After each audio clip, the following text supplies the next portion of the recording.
گویند لب یار کند رفع عطش را، من هرچه مکیدم لب او تشنه ترم کرد.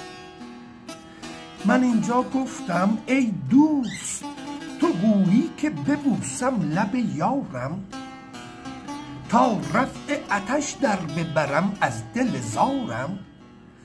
من هرچه مکیدم لب او تشنه ترم کرد، از داغ همین بوسه که عمری سر کارم. یک بوسه از آن یار گرفتم ز سر عشق، یک عمر جگر سوخته ام با دل پارم. دلخوش به همین سرخی لبها نکنه یار، این سرخی خون است نشسته است جدارم. سرخوش مشو رفع عطش کردی عزیزم، سرخوش مشو رفع عطش کردی عزیزم، آن روز به حرفم برسی خاک مزارم.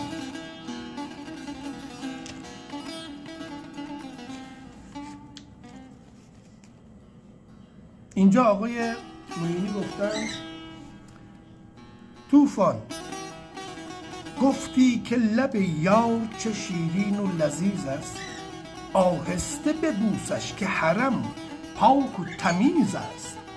احرام لبش با لب من 7 است، نه سنگ نه شیطان می دلدار عزیز است. حالا اینجا دکتر شریفی اومدن گفتن طوفان و خلیق از لب دلدار سرودن، انگار نه انگار که در ملک وجودند، ما هرچه بگشتیم لب یار ندیدیم، یا لعل نبودند و یا لب نگشودند حالا جناب یعقوب پایمرد تخلص زالقی گفتن که گفتی که لب یار دوا بود به دردم. به به گفتی که لب یار دوا بود به دردم، زخم زد و آتش به دلم بیشترم کرد. گفتی نفسش چشمه جان است و صفا هست، خوردم جگرم سوخت جفا بیشترم کرد. گفتی لب او صبح امید است و وصال است، آمد شب اندوه به جان بیشترم کرد.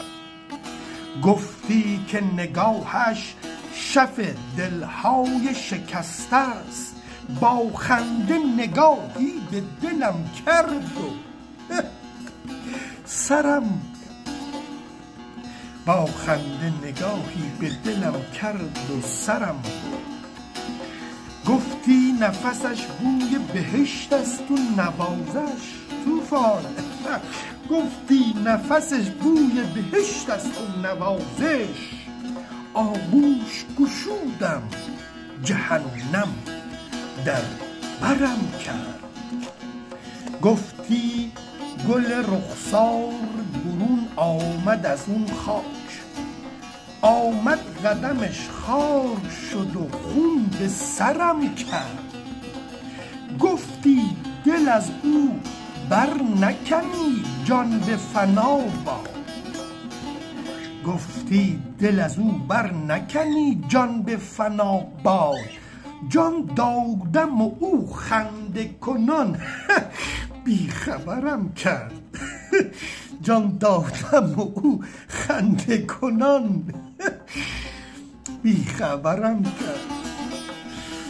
به به، درود بر شما آقای یعقوب پایمرد زالقی تخلصش است. درود بر شما و درود بر همه دوستان عزیز. و این فکر میکنم این همینجوری ادامه داره و شاعرای دیگه هم هی بیان پشتش بخونن. درود بر شما.